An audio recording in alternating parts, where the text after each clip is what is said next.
Baik, bismillahirrahmanirrahim. Assalamualaikum warahmatullahi wabarakatuh. Alhamdulillah.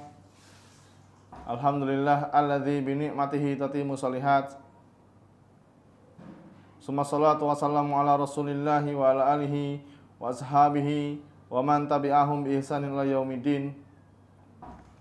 Qala Allah Ta'ala fil Qur'anil Karim, ya ayyuhalladzina amanu taqullaha wa qulu qawlan sadida yuslih lakum a'malakum wa yaghfir lakum dzunubakum wa may yuti'illaha wa rasulahu faqad faza fawzan 'azima.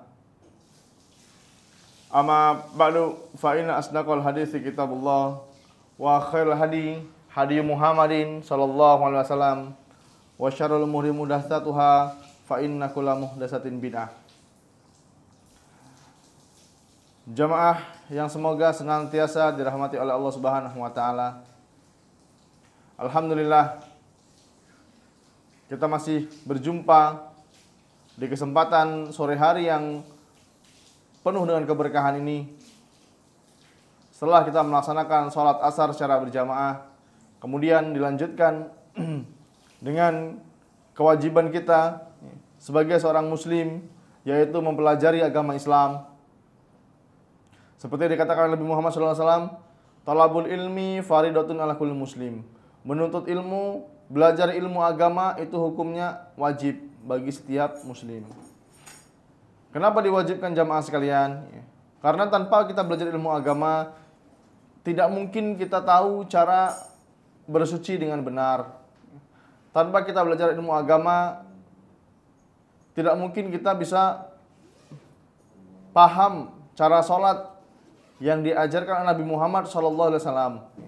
Jadi bukan semau kita, bukan yang penting baik. Nabi kita pernah berkata, "Shollu kama ra'aitumuni usolli." Salatlah kalian seperti kalian melihatku salat.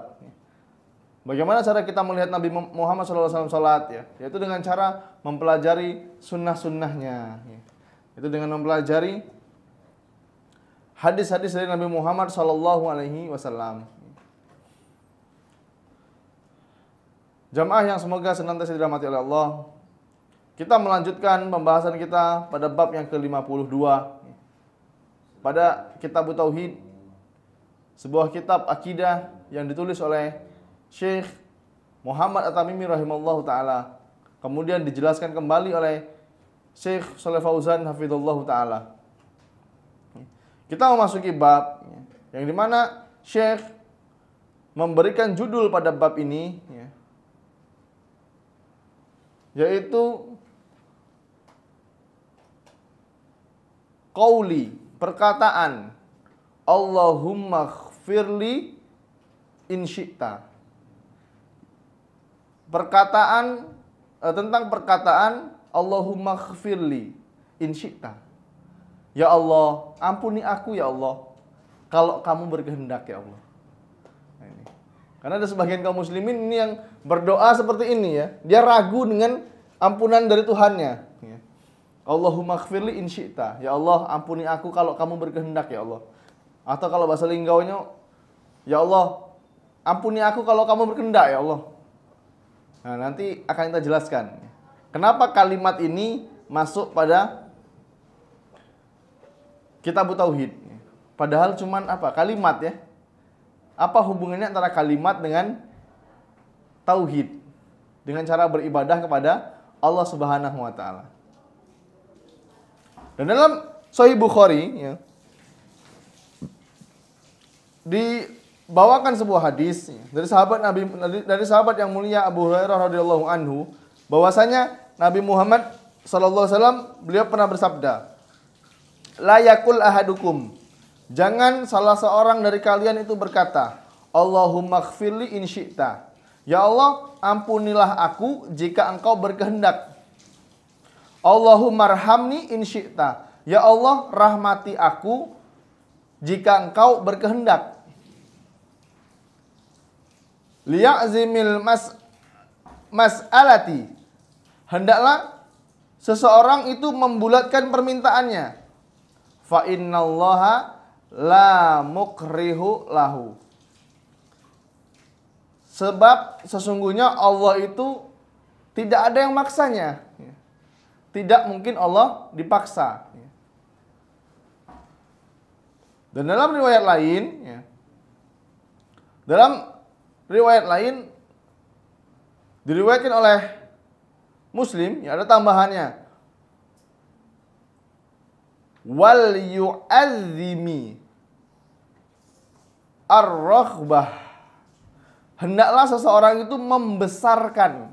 Raghbah itu membesarkan rasa harapnya. Membesarkan rasa harapnya. Fa innallaha la yata'azzamhu syai'un a'tahu. Karena bagi Allah tidak ada sesuatu yang berat atas apa yang Dia berikan. Jadi kalau minta sama Allah, ini harus benar-benar dalam keadaan roghbah, dalam keadaan pengharapan yang besar. Kita minta apa, kita butuh apa, minta sama Allah. Secara detail pun tidak masalah. Selagi itu doanya itu masuk akal, nggak masalah. Kalau kita berdoa, ya Allah, saya pengen jadi malaikat, ya Allah, nggak, mustahil nih. Ya Allah, saya mau bayar anak saya sekolah, ya Allah, saya nggak punya beras, ya Allah, saya nggak punya garam, ya Allah, saya nggak punya sayur, ya Allah, minta sama Allah. Dalam keadaan apa ya? Rasa harap yang besar. Ini maksud dari perkataan Nabi Muhammad SAW. Jangan ragu-ragu ketika minta kepada Allah Subhanahu wa Ta'ala. Jamaah sekalian, pembahasan ini berkaitan dengan adab. Adab kepada Allah. Nah, adab yang paling utama itu adalah adab kita kepada Allah. Dan pada pertemuan sebelumnya, kita sudah membahas tentang larangan mengucapkan assalamu alallah. Keselamatan atas Allah. Kayak kita mengucapkan, ketika kita diberikan nikmat oleh Allah, kita mengucapkan apa? Alhamdulillah. Tapi ada orang terlalu seneng, dia mengucapkan jazakallah khair ya Allah. Nah, gimana jazakallah khair ya Allah? Semoga Allah membalas kebaikanmu ya Allah. Assalamu alallah. Keselamatan untukmu wahai Allah. Nah, siapa yang memberikan selamat untuk Allah? Yang memberikan keselamatan untuk Allah itu siapa? Justru Allah yang memberikan keselamatan untuk kita. Ini kemarin sudah kita bahas panjang lebar ya tentang larangan mengucapkan assalamu alallah. Kenapa tidak boleh? Ya karena itu tidak ada adabnya kepada Allah Subhanahu wa Ta'ala. Dan di antara kesempurnaan tauhid seseorang, dia itu beradab ketika berdoa, ketika dia meminta kepada Allah Subhanahu wa Ta'ala. Rabb semesta alam, yang menciptakan alam semesta, yang menjadikan kita kaya, yang menjadikan kita memiliki apa yang kita butuhkan. Ini ketika dia tauhidnya sudah sempurna, dia memiliki adab kepada Allah Subhanahu wa Ta'ala.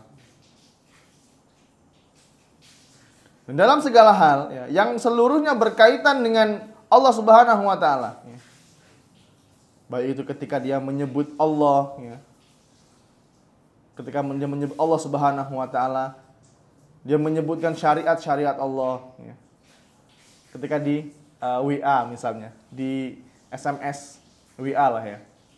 Ketika kita menyebutkan Allah, apa susahnya kita menyebutkan Allah Subhanahu wa Ta'ala atau Allah Ta'ala, bukan disingkat dengan Allah SWT. Ini kurang pas ya. Apa susahnya kita bisa ngetik panjang lebar nih. Kita bisa ngetik panjang lebar, tapi ketika masuk ada namanya Allah Subhanahu wa Ta'ala, diketiknya Allah SWT.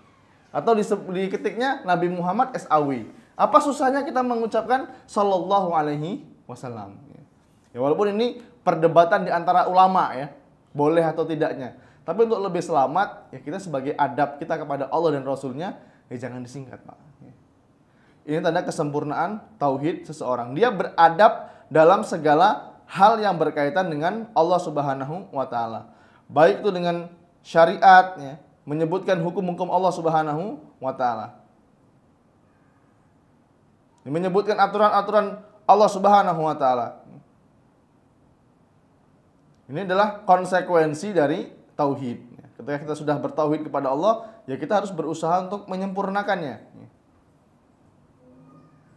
Jamaah sekalian, sebelum kita berbicara tentang bagaimana adab kita berdoa kepada Allah Subhanahu wa taala, terlebih dahulu kita memperhatikan kalau kita minta kepada manusia di bumi ini. Contoh, kita minta bantuan sama Pak Wali Kota, minta bantuan sama raja misalnya. Apa yang kita lakukan? Atau sama penguasa lah, orang kaya. Tentu dia akan lebih beradab ketika dia butuh dengan orang tersebut. Bahkan mungkin kita dikasih tahu dulu sama ajudannya, ya, biasanya gitu. Mau nemui Pak Wali, ya Pak Wali Kota, ini ada SOP-nya. Nggak sembarang orang bisa datang ke pendopo wali kota misalnya.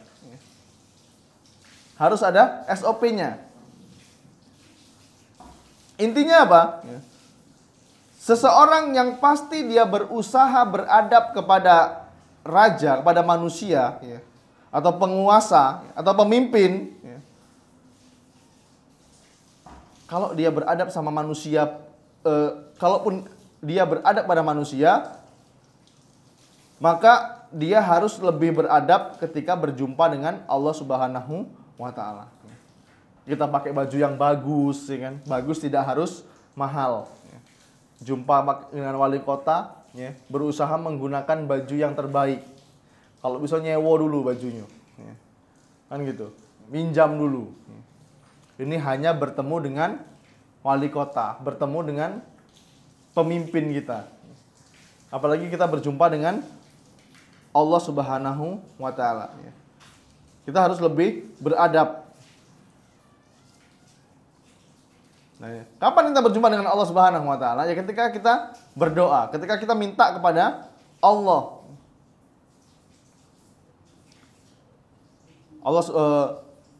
Dalam sebuah hadis Nabi Muhammad SAW, beliau pernah bersabda, laisa syai'un akrama 'alallahi minad du'a. Tidak ada yang lebih mulia bagi Allah Subhanahu wa taala daripada doa. Kita minta sama manusia, Pak. Kita minta sama manusia nih, minta tolong sama manusia sekali, 2 kali, 3 kali oke lah. Kalau udah 4 kali apa yang terjadi? Ringam, Pak, orang, Pak. Manusia ini ringam kalau dimintai terus. Ini fitrahnya manusia seperti itu. Tapi berbeda dengan Allah Subhanahu wa taala. Allah suka dengan hambanya yang meminta, merengek. Seperti yang dikatakan Nabi Muhammad SAW tadi, laisa syai'un akrama 'alallahi minad du'a. Tidak ada yang lebih mulia bagi Allah Subhanahu wa taala daripada doa. Coba kalau kita mau berpikir, Pak, dari bangun tidur sampai tidur lagi, kita ini selalu dikelilingi dengan doa, Pak. Bangun tidur, apa doa bangun tidur? Alhamdulillahilladzi ahyana ba'dama amatana wa ilaihin nusyur. Ya kan? Bangun tidur, terus ke kamar mandi, bismillah, Allahumma inni a'udzubika minal khubuthi wal khaba'ith. Kaki kiri dulu masuk, selesaikan hajatnya, keluar doa lagi, ghufronaka. Kemudian ambil wudhu, bismillah. Kemudian baca doa setelah wudhu, kemudian sholat, terus keluar rumah, dia berangkat kerja, keluar rumah, bismillahi tawakkaltu, dengan menyebut nama Allah, aku bertawakal kepadanya. Alallahi, bertawakal kepada Allah. La haula wala quwata illa billah. Tidak ada daya dan upaya melebihi kekuatan Allah Subhanahu wa taala. Naik motor, naik mobil, baca doa lagi. Bismillah subhanalladzi sakhkhara lana hadza wa ma kunna lahu muqrinina wa inna ila rabbina lamunqalibun. Terus nanjak dia bertakbir, turun dia bertasbih. Ketika berkendara. Ini semua kehidupan kita itu diliputi dengan doa, Pak. Sesuai dengan hadis Nabi Muhammad SAW, laisa syai'un akrama 'alallahi minad du'a. Tidak ada yang lebih mulia di sisi Allah, bagi Allah Subhanahu wa taala daripada doa. Dan oleh sebab itu jamaah sekalian, untuk meminta kepada Allah Subhanahu wa taala, kita juga harus beradab. Kita harus beradab. Di antara adab berdoa apa? Jangan meminta kepada Allah ketika dia mintanya ragu-ragu, dalam keadaan ragu-ragu. Seperti yang kita bahas di awal tadi, Allahumma ighfirli in syi'ta. Ya Allah, ampunilah aku ya Allah kalau Engkau berkehendak ya Allah. Ya mungkin dia merasa dirinya itu banyak dosa. Dia berkubang dengan kemaksiatan, dengan dosa. Wah, kayaknya Allah ini tidak bakal ngampuni aku nih. Akhirnya dia berdoa, Allahumma ighfirli in syi'ta. Ya Allah, ampunilah aku ya Allah kalau Engkau berkehendak ya Allah. Nah, ini nggak boleh. Ini tidak ada adabnya kepada Allah Subhanahu wa taala. Allahumma arhamni in syi'ta. Ya Allah, rahmati aku ya Allah jika Engkau berkehendak ya Allah. Allahumma rzuqni in syi'ta. Ya Allah, berikanlah aku rezeki ya Allah kalau Engkau berkehendak ya Allah. Nah, ini kurang pas ya. Ini seolah-olah dia mengatakan Allahumma rzuqni in syi'ta. Ya Allah, berikanlah aku rezeki kalau Engkau berkehendak. Seolah-olah dia mengatakan, ya Allah, kalau Kau nak ngasih rezeki tidak apa-apa, kalau tidak tidak apa-apa. Padahal apa? Kita semua butuh rezeki dari Allah Subhanahu wa taala. Ini maksudnya. Nggak boleh mengatakan demikian ya, karena sesungguhnya Allah itu tidak ada yang maksa. Mudah bagi Allah untuk mengabulkan permintaan hamba-hambanya. Mudah bagi Allah. Jangankan merubah nasib kita, Pak. Merubah siang malam aja Allah mampu. Merubah siang malam aja Allah mampu. Bikin langit tanpa tiang pun Allah mampu. Apalagi sekedar merubah nasib kita. Makanya jangan lelah untuk berdoa. Tapi Pak Ustadz, aku ini sudah berdoa siang malam, sudah tahajud, sudah zikir pagi petang, sudah berdoa terus, belum Allah kabulkan Pak Ustadz. Benar kata Nabi Muhammad SAW. Walakinna qaumun tastajilun. Akan tetapi kamu itu kaum yang selalu terburu-buru, pengennya cepat. Doa pagi ini pengen dikabulkan siang, doa siang pengen dikabulkan sore. Kita ini kaum yang tastajilun, terburu-buru, pengen cepat. Kita nggak boleh mengatakan aku sudah berdoa tapi belum Allah kabulkan. Sabar. Lah mentok nih Pak Ustadz ini, lah di ujung tanduknya nih masalah nih. Tapi Allah belum kasih solusi. Berarti harus sabar. Jangan lelah untuk berdoa. Kalau dibilang punya masalah, semua orang punya masalah. Siapa di sini nggak pernah punya masalah? Nggak ada ya. Semuanya pernah punya masalah, Pak. Kita semua punya dosa. Tapi tidak boleh kita mengatakan Rabbighfirli in syi'ta. Ya Allah, ampuni aku ya Allah kalau Engkau berkehendak ya Allah. Ini nggak boleh, Pak. Dan dalam pembahasan ini, ya, Syekh Muhammad bin Abdul Wahhab rahimahullahu taala beliau membawakan hadisnya yang tadi sudah kita bahasnya. La yaqulu ahadukum, jangan salah seorang di antara kalian itu mengatakan Allahumma ighfirli in syi'ta. Ya Allah, ampuni aku jika Engkau berkehendak ya Allah. Allahumma arhamni in syi'ta. Ya Allah, rahmati aku jika Engkau berkehendak. Ini dibahas oleh Syekh Muhammad At-Tamimi rahimahullahu taala. Dia membawakan hadis ini. Dan dalam hadis ini jamaah sekalian, ya, para ulama itu berselisih pendapat. Para ulama berselisih pendapat tentang kalimat la yakul ahadukum. Jangan salah seorang dari kalian itu mengatakan. Ini hukumnya apa? Haram atau makruh? Haram atau makruh? Model seperti ini boleh apa enggak? In syi'ta ini. Dan pendapat yang paling kuat itu hukumnya haram. Karena Rasulullah SAW jelas melarangnya. Kalau ada ulama yang membolehkan atau dia memakruhkan, dia berdalil dengan sabda Nabi Muhammad SAW ketika menjenguk orang sakit. Apa doanya menjenguk orang sakit? La ba'sa tahurun insyaallah. Tidak apa-apa. Semoga bersih dari dosa insyaallah. Mereka menggunakan dalil ini. Ya. Mereka mengatakan bahwasanya perkataan Nabi Muhammad SAW ini terdapat kalimat istisna atau kalimat insya Allah. Ya. Sehingga perkataan Allahumma gfirli in syi'ta, ya, Allahumma arhamni in syi'ta, ya, itu juga merupakan kalimat bentuk istisna. Ya. Allahu a'lam bishawab. Ya. Ini ada ulama yang berpendapat demikian.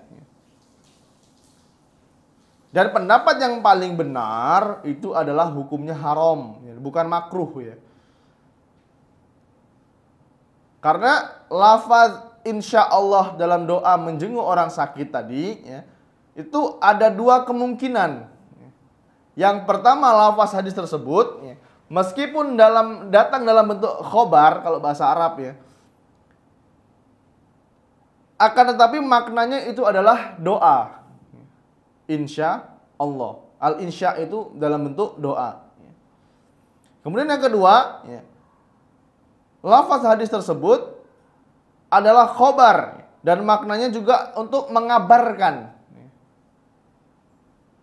Karena Nabi Muhammad SAW ketika dia mengatakan insya Allah, ya, beliau tidak mengetahui secara pasti penyakitnya orang ini sembuh atau enggak. Gitu loh. Ya. Menjenguk orang sakit, labak satu khurun insya Allah. Nggak apa-apa. Semoga bersih dari dosa-dosa insya Allah. Ya kan Nabi Muhammad SAW nggak tahu orang ini sehat, disembuhkan apa enggak, bersih dari dosa apa enggak. Ya. Jadi tidak ada hubungannya dengan doa tersebut. Ya.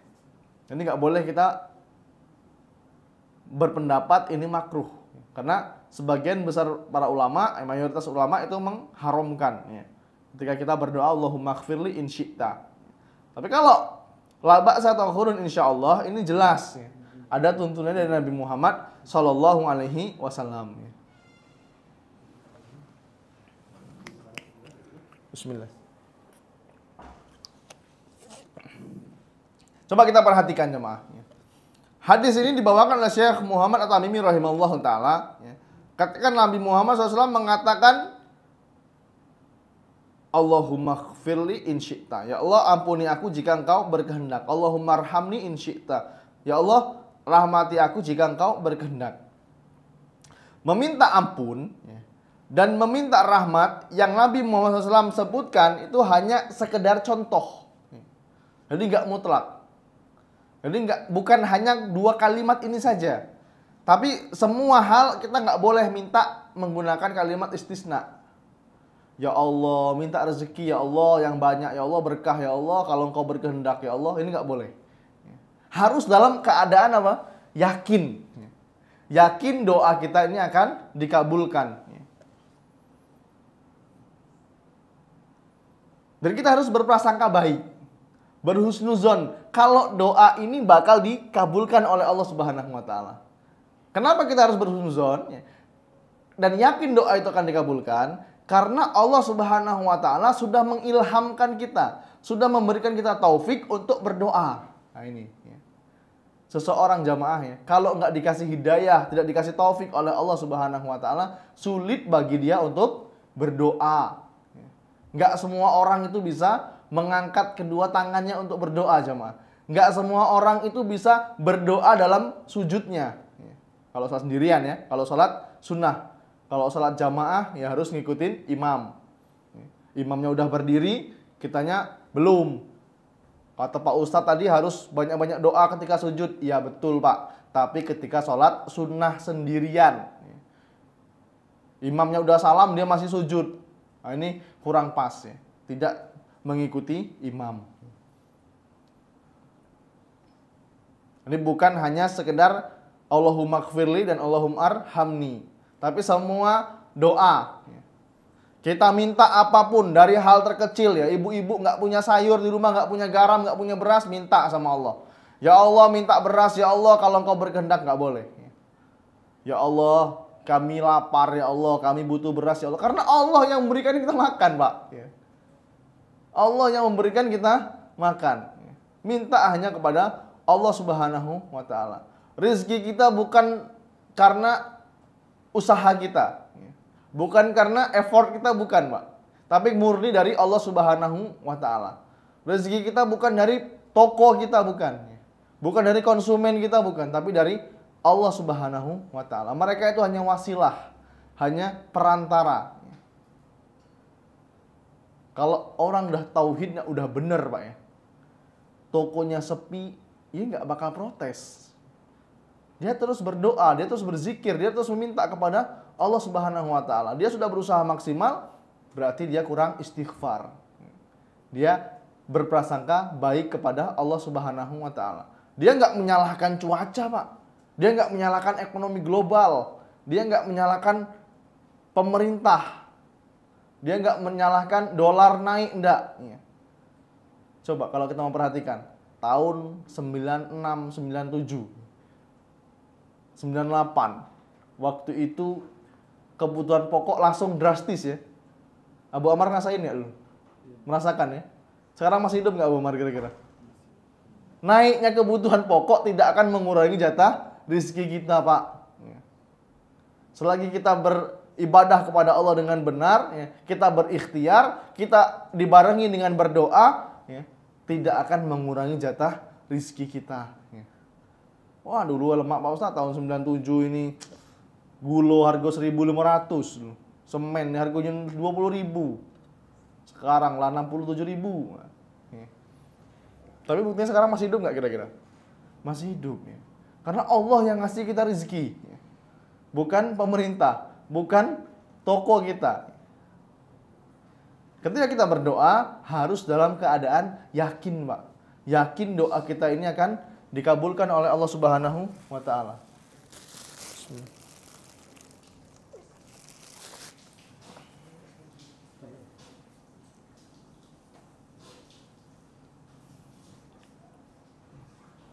Jamaah yang semoga senantiasa dirahmati oleh Allah Subhanahu wa ta'ala.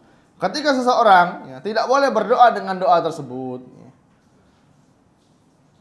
maka yang harus dilakukan ya, adalah membulatkan atau mengkokohkan permohonannya. Ya. Jika dia ingin diampuni dosanya, ya, maka dia harus yakin, dia harus berdoa, Allahumma khfirli, Allahumma khfirli. Ya Allah, ampuni aku ya Allah. Ya Allah, ampuni aku ya Allah. Ya Allah, rahmati aku ya Allah. Ya Allah, kasihani aku ya Allah. Dia harus dalam keadaan yakin. Nggak perlu ditambahi insyita. Ya Allah, kalau kau berkehendak ya Allah, ampuni aku ya Allah. Aman tidak berkehendak dem ya Allah, terserahlah situ. Ini seolah-olah seperti itu. Gimana kalau Allah nggak sayang sama kita? Allah nggak kasihan sama kita? Apa yang terjadi Pak? Allah, kita dilupakan oleh Allah Subhanahu wa ta'ala. Selesai kita Pak, nggak ada cerita lagi Pak.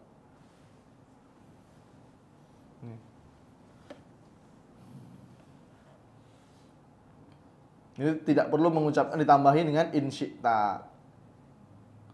Nabi Muhammad SAW beliau pernah bersabda, wal yu'azzimir ruhbah fa innallaha la yata'azzamuhu syai'un a'dhahu.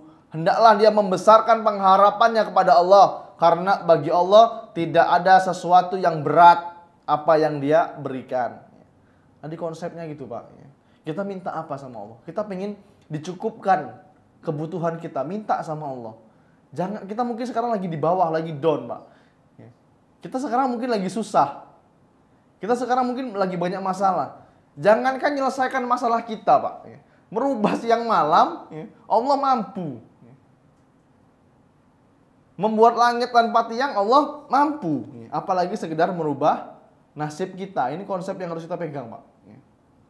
Tapi harus dalam keadaan yakin ketika kita minta kepada Allah Subhanahu wa ta'ala.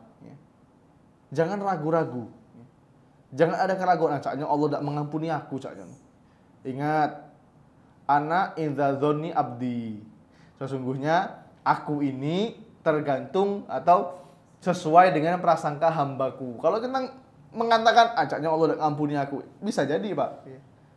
Tapi kalau kita dalam keadaan yakin, ya, Allah akan ampuni kita.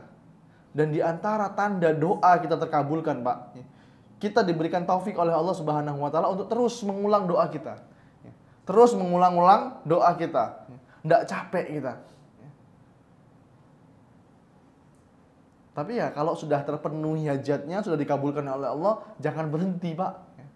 Jangan berhenti minta kepada Allah Subhanahu wa Ta'ala.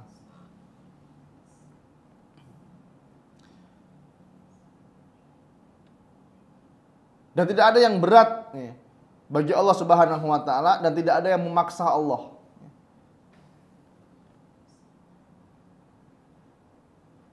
Jangan pernah ragu ketika meminta kepada Allah. Dan membesarkan roghbah, membesarkan harapan di sini yang disebutkan tadi, itu ada dua makna. Yang pertama itu al-lihah atau merengek. Yang kedua, minta kepada Allah dan jangan ragu. Kita merengek kepada Allah Subhanahu wa Ta'ala. Cukup hubungan antara kita dengan Allah Subhanahu wa Ta'ala.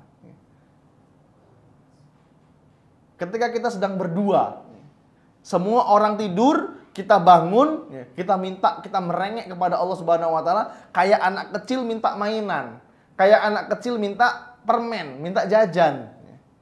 Seperti itulah kira-kira Pak. Dan bagi teman-teman yang dimudahkan oleh Allah Subhanahu wa Ta'ala untuk melaksanakan sholat tahajud, sholat malam, ini merupakan undangan langsung dari Allah Subhanahu wa Ta'ala. Terkadang kita sudah menghidupkan alarm, ya kan? Sudah menghidupkan alarm, berapa kali alarm, tidak bangun-bangun. Ya karena Allah belum manggil dia. Dan bagi teman-teman yang dimudahkan oleh Allah Subhanahu wa Ta'ala untuk bangun, kemudian dia berwudu, bersih-bersih, mandi, dan dia melaksanakan sholat, dia perbanyak sholatnya seperti dia memperbanyak ikhtiarnya di dunia. Itu tanda Allah akan mengabulkan doanya. Dan jangan pernah ragu. Yang pertama jadi merengek, yang kedua jangan ragu. Minta semua kebutuhan kita hanya kepada Allah Subhanahu wa Ta'ala. Tapi Pak Ustadz, setelah hijrah ini aku malah diuji terus sama Allah. Dulu nyari duit 10 juta nih mudah nih sehari. Nyari 50 juta sebulan nih mudah nih dulu Pak Ustadz. Sekarang nih setelah kenal sunnah ini, hidup nih jadi susah nih. Nyari duit 1 juta sebulan nih, subhanallah nih. Dia lupa Pak. Lebih berat mana ujian dia dengan ujiannya Nabi Ayub alaihissalam? Lebih berat mana ujian dia dengan ujian Nabi Muhammad SAW? Lebih berat mana dengan ujian dia dengan ujian Nabi Ibrahim alaihissalam? Nabi Ibrahim Pak, bapaknya bikin Tuhan, bayangkan coba. Kita baru hijrah ya kan, udah pakai jenggot, pakai celana agak naik dikit, dibenci di masyarakat, dibenci keluarganya, mulai curhat sama ustadz, bikin status, ya kan. Lebih berat mana ujian dia dengan ujian Nabi Ibrahim alaihissalam? Nabi Ibrahim bapaknya bikin Tuhan, Pak. Tapi tetap memanggilnya ya abati, wahai bapakku. Ini perlu kita pegang, Pak. Jadi jangan pernah ragu, Pak. Walaupun permintaan kita besar, kita tidak boleh ragu. Wa yarzuqhu min haitsu la yahtasib. Allah itu memberikan rizki kepada kita dari arah yang tidak disangka-sangka. Mungkin kita ambil studi kasus contoh lah. Kita punya kebutuhan rumah tangga misalnya. Kita punya kebutuhan rumah tangga. Apa yang harus kita lakukan, Pak? Cukup kita bertakwa kepada Allah, kita bertawakal, ikhtiar. Kemudian wa yarzuqhu min haitsu la yahtasib. Allah akan memberikan rizki dari jalan, dari arah yang tidak terduga-duga, yang tidak pernah kita sangka. Mungkin bapak-bapak dan ibu-ibu sekalian pernah mengalaminya ya. Udah mentok, permasalahan mentok, kita butuh uang mendadak, udah lari ke sana, lari ke sini, nggak ada yang ngasih pinjam sama sekali. Semua pintu sudah kita ketuk, nggak ada yang ngasih. Tapi apa?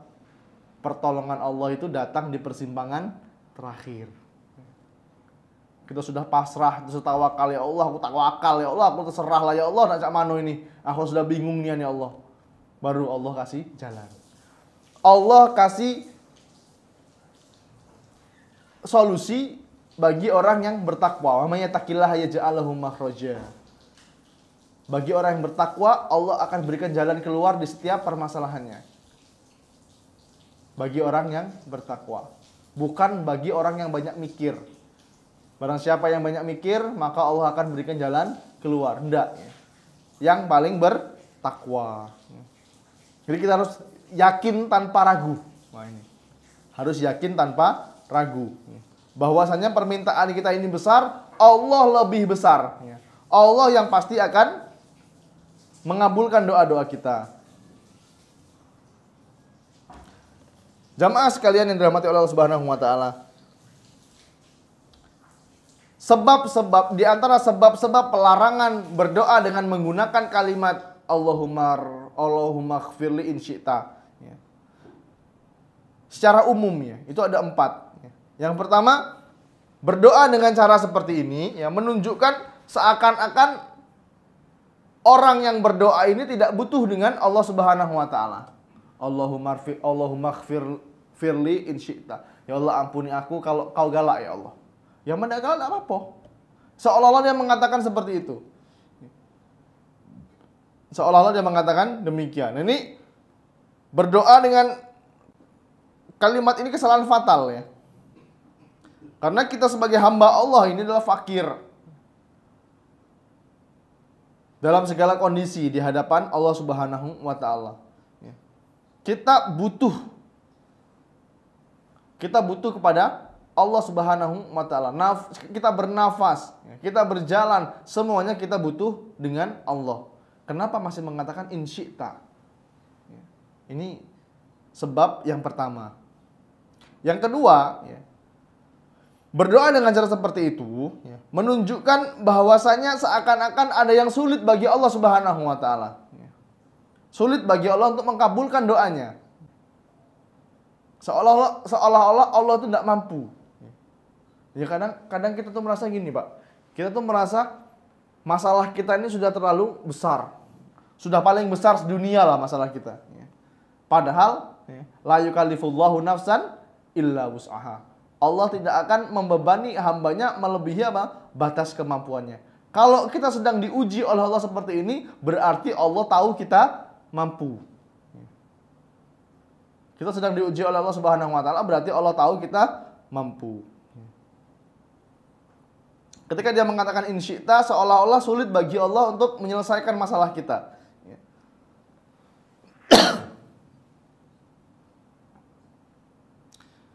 Nabi Muhammad SAW beliau pernah mengatakan fa innallaha la yata'azzamuhu syai'un a'zahu, karena bagi Allah tidak ada sesuatu yang berat apa yang Dia berikan.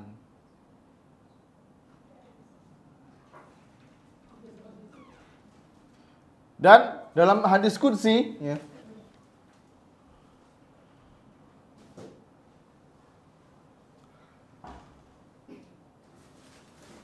dalam hadis qudsi Allah Subhanahu wa taala berfirman,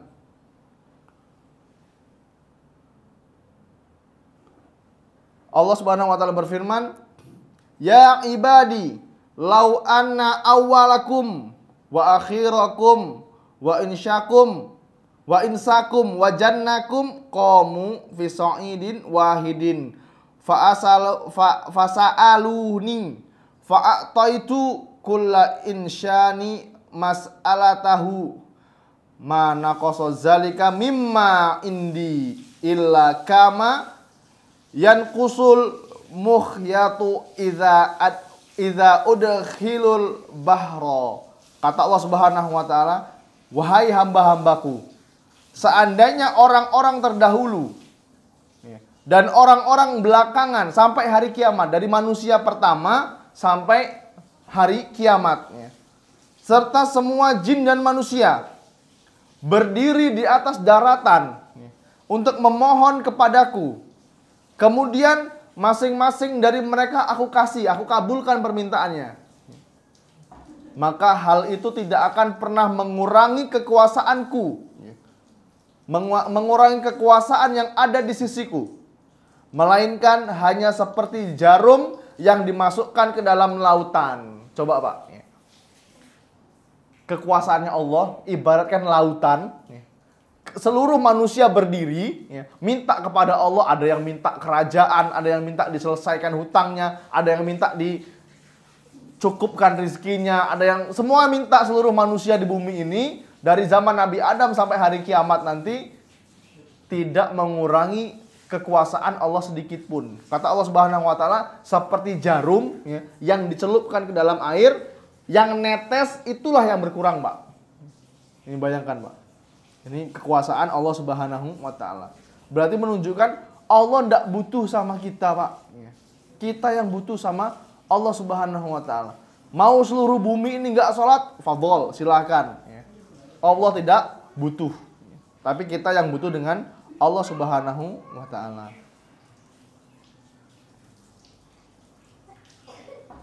Kemudian dalam hadis lain, Nabi Muhammad SAW juga pernah mengatakan, ya da'ullaha mal'a la ya'iduha naqatatun nafaqatun sahaul laila wan nahar. Tangan Allah itu selalu penuh. Nah ini tauhid juga ya. Kita harus yakin Allah itu punya tangan.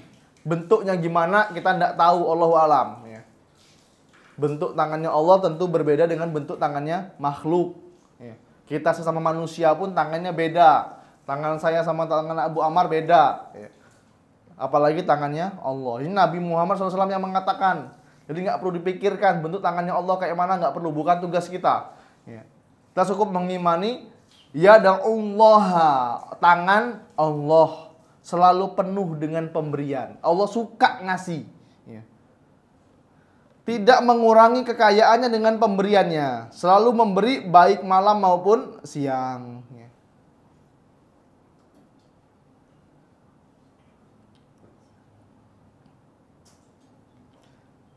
Jemaah yang semoga senantiasa dirahmati oleh Allah Subhanahu wa taala. Inilah perbedaannya kita, ya, Allah dengan makhluk. Ya. Kalau kita minta sama makhluk, ya, sekali, 2 kali, 3 kali, ya, mungkin makhluk masih ngasih, manusia masih ngasih. Tapi kalau udah 4 kali, ya ringam juga orang, Pak. Ya. Berbeda dengan Allah Subhanahu wa taala. Allah suka dengan hamba yang terus minta, ya. Terus minta. Ya. Itu yang berapa tadi? Yang kedua. Ya. Yang ketiga, ya, berdoa dengan menggunakan kalimat insyita, ya, itu seakan-akan menunjukkan bahwasanya Allah itu bisa memberi dengan terpaksa. Yaitu seperti apa yang dimaksudkan, yang memaksa Allah untuk memberi. Allahumma ighfirli in syi'ta. Seakan-akan maknanya, ya Allah ampuni aku jika engkau berkehendak. Kalau tidak berkehendak tidak apa-apa ya Allah.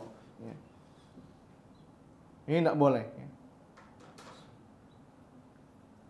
Yang keempat, ya, berdoa dengan menambahkan kalimat in syi'ta itu tidak ada manfaatnya sama sekali, nggak ada faedahnya sama sekali. Karena pengabulan doa itu sendiri adalah atas kehendak Allah Subhanahu wa taala.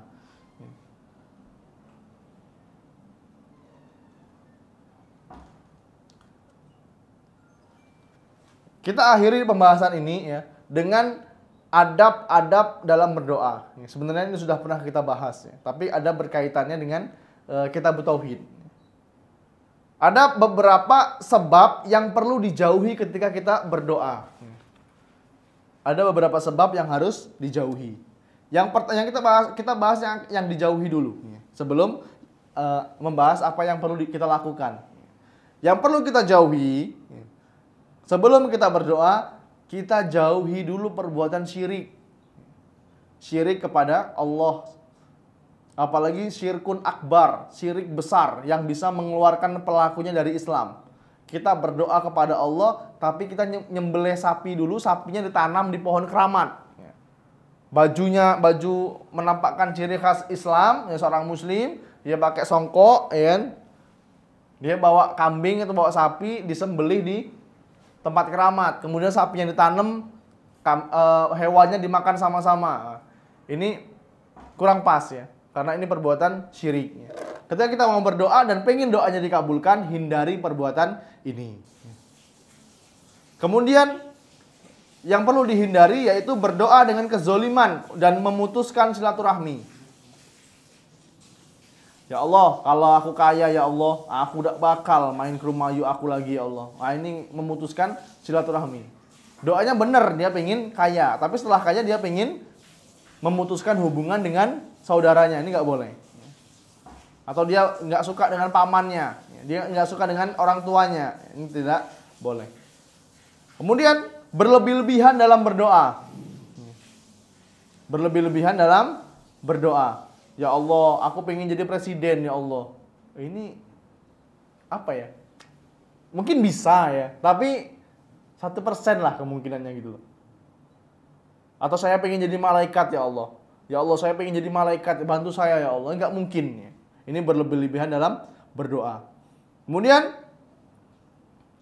ragu-ragu dalam berdoa. Ragu kayaknya Allah ini enggak ngampuni aku kayaknya. Aku ini makhluk yang banyak dosa. Aku inilah 10 tahun enggak sholat. Aku ini 5 tahun enggak akor sama bapak aku. Kayaknya Allah enggak ngampuni aku. Seorang muslim, dia harus menghindari perbuatan ini dan dia harus yakin bahwasanya Allah itu akan mengabulkan doanya. Dan kemudian jamaah sekalian, yang perlu kita lakukan, tadi kan yang perlu kita hindari. Yang perlu kita lakukan, yang pertama itu kita merengek. Apapun kebutuhan kita, minta sama Allah Subhanahu wa taala. Bapak kita sakit mungkin ya. Sekarang kan lagi di rumah sakit Air Bunda Lubuk Linggau. Mungkin kita sedang menjaga orang tua kita yang sakit. Minta sama Allah, ya Allah, bapak aku ini sakit, ya Allah, mak aku ini sakit, ya Allah. Ya Allah, anak aku ini sakit, ya Allah. Minta sama Allah Subhanahu wa taala untuk disembuhkan. Ya Allah, kalau bapak aku meninggal, kalau mak aku meninggal, ya Allah, kemana aku pintu surga aku nih, ya Allah. Minta dengan bahasa kita gitu loh.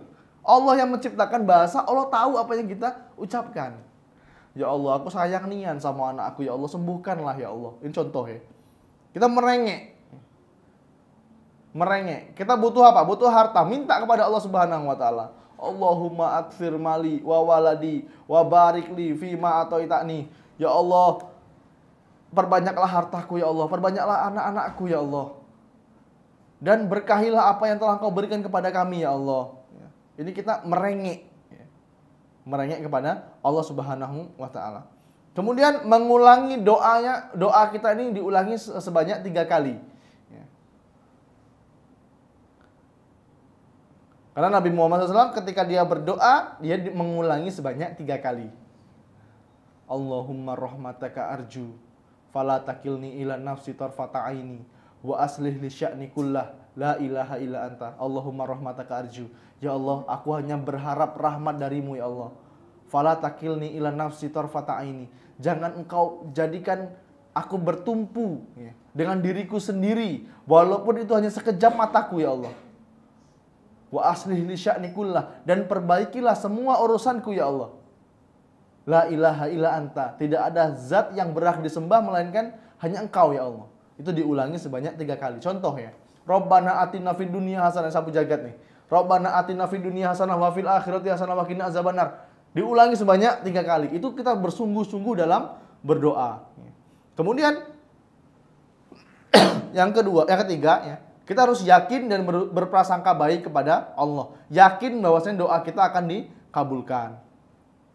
Yang keempat, ya, sebelum kita berdoa, kita awali dengan memuji Allah Subhanahu wa taala dan bersolawat kepada Nabi Muhammad sallallahu alaihi wasallam. Alhamdulillah hamdan katsiran thayyiban mubarakan fi kama yuhibbu rabbuna wa yarda. Allahumma sholli ala Muhammad. Terus kita memuji Allah. Alhamdulillah hamdan katsiran thayyiban mubarakan fi. Baru kita sampaikan, kita menghinakan dulu diri kita. Allahumma inni dzalamtu nafsi. Ya Allah, sesungguhnya aku ini zalim sama diriku sendiri ya Allah. Dzulman katsiran, dengan kezoliman yang banyak ya Allah. Kita mengakui diri kita ini zolim. Kemudian kita minta hajat kita, baru ditutup dengan doa Nabi Yunus alaihissalam. La ilaha illa anta subhanaka inni kuntu minaz zolimin. Tidak ada zat yang berhak disembah kecuali Engkau ya Allah. Sesungguhnya aku ini adalah makhluk yang zolim. Kemudian yang kelima, ya, ketika kita berdoa yang harus kita lakukan, memilih waktu yang mustajab. Di antaranya waktu mustajab, sepertiga malam terakhir, ada 13 kalau tidak salah ya. Sepertiga malam terakhir, antara azan dan iqamah, ya kan? Ketika sahur, ketika menjelang berbuka puasa, ketika safar, ketika hujan, ya, ketika perang berkecambuk. Ya. Ini banyak ya, waktu-waktu ini sudah pernah kita bahas ya, waktu-waktu yang mustajab untuk berdoa. Ya. Kemudian memilih tempat ya, untuk tempat yang mustajab untuk berdoa. Ya. Seperti yang kita ketika umroh ya di Masjidil Haram, ya. Ketika tawaf, ya, ini waktu yang tempat yang mustajab. Ya. Ustaz, aku ini punya duit 35 juta, Ustaz. Lemaknya beli kapelingan dulu apa umroh dulu, Ustaz? Apa yang dijawab? Ya. Duitnya dipakai untuk umroh, di Mekah baru minta kapelingan, Pak. Ya. Karena itu waktu dan tempat yang mustajab ya, untuk berdoa. Ya. Punya duit 50 juta, umroh dulu, duo. Ya. Sama orang tuanya, sama istrinya silahkan. Ya. Baru di sana minta dunia, nggak apa-apa. Ya. Ketika di Arafah, ketika di Multazam, ya, di Bukit Safa Marwah, ini berdoa di situ. Ya.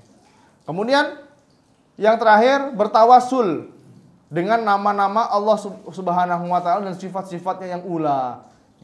Ya Allah, ya Razzaq, wahai Allah yang zat yang Maha memberikan rezeki, berikanlah aku rezeki ya Allah. Ya Allah, ya Ghaffar, wahai Allah zat yang Maha pengampun, ampunilah aku ya Allah. Ini kita bertawasul dengan nama-nama dan sifat Allah Subhanahu wa taala. Wallahu a'lam bishawab. Ya mungkin hanya ini dapat saya sampaikan. Kurang lebihnya saya mohon maaf. Jika ada kebaikan itu datangnya dari Allah, jika ada kesalahan datangnya dari saya pribadi. Allah dan Rasulnya terbebas dari kesalahan tersebut. Kami akhiri dengan doa kafaratul majelis. Subhanakallahumma bihamdika asyhadu alla ilaha illa anta astaghfiruka wa atubu ilaik. Assalamualaikum warahmatullahi wabarakatuh.